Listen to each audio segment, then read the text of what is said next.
നമസ്കാരം, ന്യൂസ് 3യിലേക്ക് സ്വാഗതം. നോക്കാം പ്രധാന വാർത്തകൾ.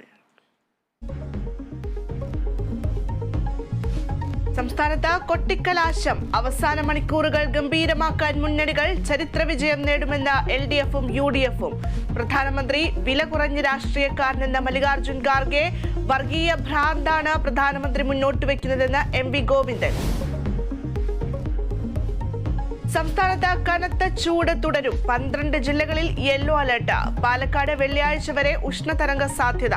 41 ഡിഗ്രി സെൽഷ്യസ് വരെ ഉയരുമെന്ന മുന്നറിയിപ്പ്.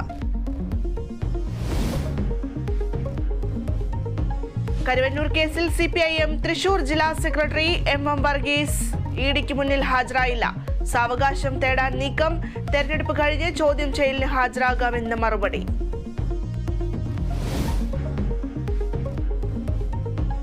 മഞ്ഞുമൽ ബോയ്സിന്റെ നിർമ്മാതാക്കൾക്കെതിരെ കേസ്. ഗൂഢാലോചന, വഞ്ചന, വിശ്വാസവഞ്ചന, വ്യാജരേഖ ചമയ്ക്കൽ കുറ്റങ്ങൾ ചുമത്തി. നടപടി സിനിമയുടെ മുടക്കുമുതലോ ലാഭവിഹിതമോ നൽകിയില്ലെന്ന പരാതിയിൽ.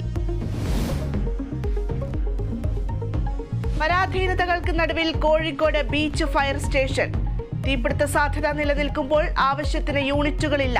പ്രതിസന്ധിക്ക് കാരണം കോർപ്പറേഷന്റെ അനാസ്ഥയെന്ന ആക്ഷേപം.